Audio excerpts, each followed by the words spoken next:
Último vídeo de este curso sobre cuento, que no es más que una serie de recomendaciones. El último capítulo va sobre metaficción y voy a hablar básicamente de dos cuentos, porque, a ver, ejemplos de metaficción hay muchos, pero yo quiero resaltar dos cuentos en especial que son, me parecen sublimes. Esa es la palabra. El primer cuento, bueno, ya os adelanté que uno de ellos era El ruletista de Mircea Cartarescu, de él hablaré después, pero el primero del que os voy a hablar es Sensini, de Roberto Bolaño.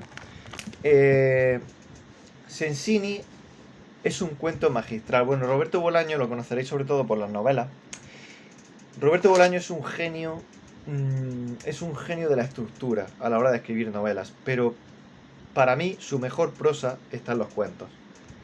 En los cuentos de putas asesinas y en los cuentos de llamadas telefónicas. En este caso, el cuento de Sensini es de llamadas telefónicas.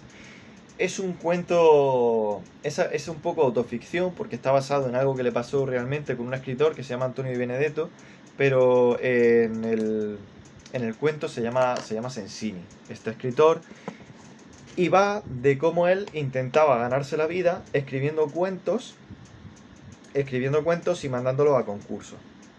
Y a raíz de estos concursos conoce a un tipo que es un escritor de talla mundial, está traducido a muchos idiomas y aún así se lo encuentra también intentando ganar dinero en concursos de provincia. Y esto le deja tocado y lo conoce personalmente, habla con él.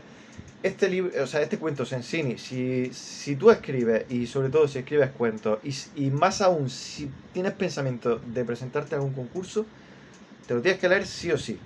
Es lectura obligada, pero de verdad, obligadísima, es muy bueno, pero no solo es bueno el cuento por lo que te narra, por cómo lo narra en sí, el cuento ya de por sí es bueno, pero lo que lo eleva, lo que lo hace ser una obra maestra, es que el cuento trata de una persona que está intentando ganar concursos y no lo consigue, y, ojo, el cuento Bolaño lo presentó a un premio y ganó. Por lo cual, el cuento tiene una nota que indica que este cuento ganó un premio tal y cual. Entonces, ¿qué es lo que consiguió Bolaño aquí? Una cosa que pasa muy pocas veces en la ficción, que es que primero escribió una ficción, luego esa ficción, que es el cuento en sí, esa ficción la llevó a la realidad, es decir, hizo que entrara en contacto con la realidad mandándola a un concurso, sometiéndola a un jurado, etcétera, etcétera. Y ahora el jurado, al concederle un premio y ir el cuento precisamente sobre un protagonista que nunca había ganado premios y el cuento termina con un final abierto de que no sabe si algún día ganará, al conseguir ganar el premio ocurre que la realidad ha modificado la ficción. Al ver nosotros que el cuento ha ganado un premio, entendemos que el protagonista del cuento consiguió su objetivo y tuvo un final feliz. Pero esto en ningún momento se nos cuenta en la propia narración, sino que viene dado por la interacción del cuento con la realidad, con nuestra realidad material. Es brillante. No sé, en fin. Y aparte de eso es que el cuento está muy bien escrito, el cuento motiva mucho a escribir, la verdad. Y eso que es un cuento, la mayor parte del tiempo, bastante pesimista, pero muy recomendado. Y ya te digo, es un cuento sobre escribir cuentos. Esta metaficción es un recurso que se puede usar mucho. Yo no recomiendo usarlo mucho porque llega a aborrecer. Estamos en un punto que se ha convertido en un cliché, romper la cuarta pared. Y si vas a hacerlo, hazlo bien, porque si no, o hazlo pocas veces, no llenes tu obra de metaficción. Es muy difícil hacerlo a nivel de Sensini, por ejemplo, pero bueno, siempre se puede intentar, ¿no? Por lo menos tener un poco de metaficción en tu obra. Lo que yo no recomiendo es basarlo todo en eso, porque es efectista, funciona para un cuento, para dos cuentos, pero ya está, no nos flipemos. El segundo del que quería hablar es, bueno, otro ejemplo que no es tanto sobre el cuento en sí, acabo de acordarme que tenía aquí... ¡Oh! Se me ha caído. Bueno, Vilamatas tiene un libro de cuentos muy bueno que se llama Suicidio Ejemplar. Pero el que os voy a decir lo conocí a través de un libro que precisamente gané en un concurso de cuentos por haber quedado finalista y tal. Este libro trae unos cuantos cuentos cortos, de hecho se llama Relatos para leer en autobús. Y uno de los cuentos es de Enrique Vilamatas y es una carta de amor, que la carta de amor va sobre el hecho de que está contando cómo es su primera y última vez que escribe una carta de amor. Bueno, no lo encuentro ahora, pero... A ver, es que el índice está al final, joder. Me gustaría deciros por lo menos el título por si lo queréis buscar, porque este no sé si lo voy a encontrar en internet, la verdad.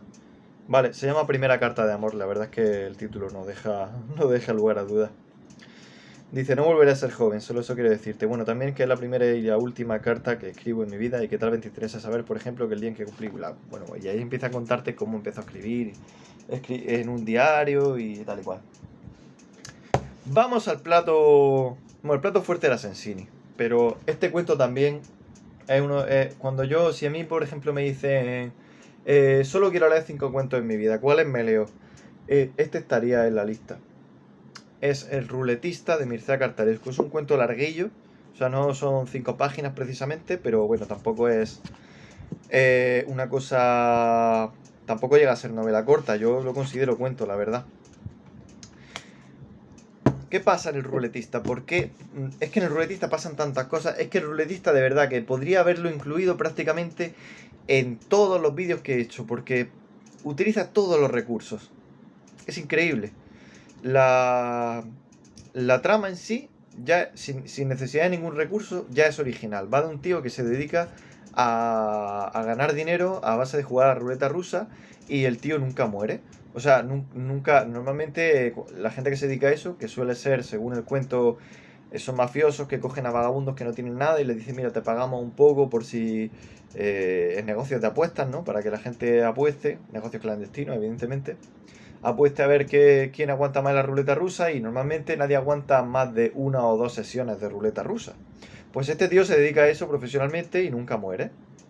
Y cada vez va quitando más balas, va añadiendo más balas al tambor. Y bueno, no quiero contaros cómo termina, de verdad que este cuento sí que no querría arruinároslo, pero el hecho de que esté incluido aquí en la metaficción es porque me parece que es uno de sus recursos más fuertes. El método que tiene Cartarescu para apelar a la relectura de su propio cuento es transmitirnos la idea de que el narrador, que es un personaje de la historia, tiene conciencia de que él está atrapado en un cuento y que cuando nosotros terminemos de leer ese cuento, un poco al rollo de Niebla de Miguel de Unamuno, cuando terminemos de leer ese cuento va a desaparecer, pero que podemos revivirlo y llevarlo a lo mejor a días mejores. A días mejores, que son los que nos cuentan a lo mejor al principio del cuento, volviendo a releerlo y así. Entonces el cuento tiene unas referencias metaficcionales, unas reflexiones metaficcionales muy interesantes que no deberíais dejar pasar si os interesa la metaficción. Y si no os interesa, me da igual, leedlo porque este cuento es magistral, tiene una prosa exquisita, tiene una trama genial, que a mí la trama es lo que menos me importa de los cuentos. Tiene trasfondo filosófico, tiene un montón de paradojas en lo que te está contando. Es súper original y, en fin, tiene un montón de recursos que si vais a escribir cuentos, este cuento lo tenéis que conocer y leerlo a fondo, leerlo en profundidad, como leeríais, por ejemplo, el Aleph, si quisierais comprender bien los 3 niveles de los que os hablé, pues así tenéis que leer este cuento.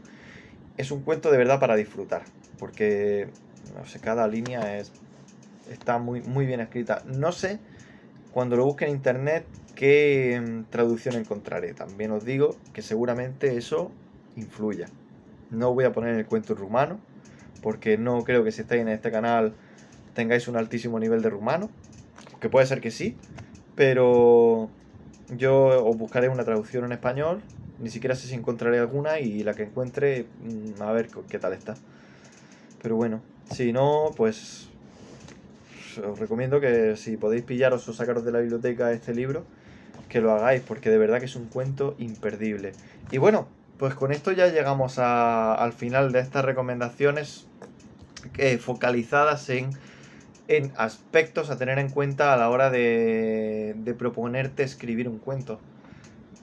Espero que os sirvan de ayuda, que sean lecturas que os nutran. A mí yo sobre todo quería hacerlo porque cuando hablo con gente de libros siempre salen a relucir novelas. Es lo que pasa, no sé, aquí en España se promocionan mucho las novelas, pero muy poco los cuentos. De hecho, la gente que conozco que ha leído Hemingway, lo que ha leído son sus novelas, y sus novelas es su obra menor.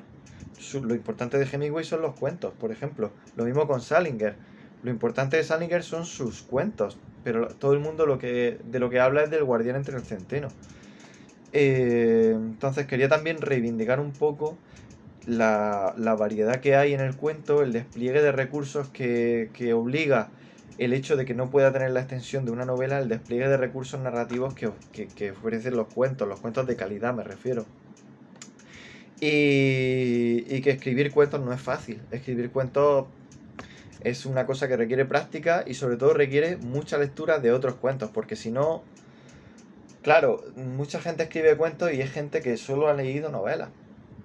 Y empieza escribiendo cuentos porque se piensa que es más fácil, cuando en realidad un cuento te exige mucho más como narrador que una novela. Una novela te exige más paciencia, es verdad, te exige más paciencia y más constancia, pero un cuento te exige más, más comprensión del oficio y eso se adquiere leyendo. Así que espero que estas recomendaciones os sean de ayuda y quizás si alguna no la conocíais, pues os anime a indagar más en ese autor. Y nada, quedo pendiente de si tenéis alguna pregunta, alguna otra recomendación para, por ejemplo, no sé, si queréis, tenéis inquietud sobre algún otro tema que no he tratado en los vídeos y os gustaría conocer cuentos que sí lo traten porque queréis escribir un cuento en el que despleguéis ese recurso, pues me lo podéis preguntar y veré a ver qué os puedo sacar. Tengo una biblioteca de cuentos bastante amplia, así que ya está, quedo a vuestra disposición y espero que os haya gustado. No me quiero alargar más. Un saludo.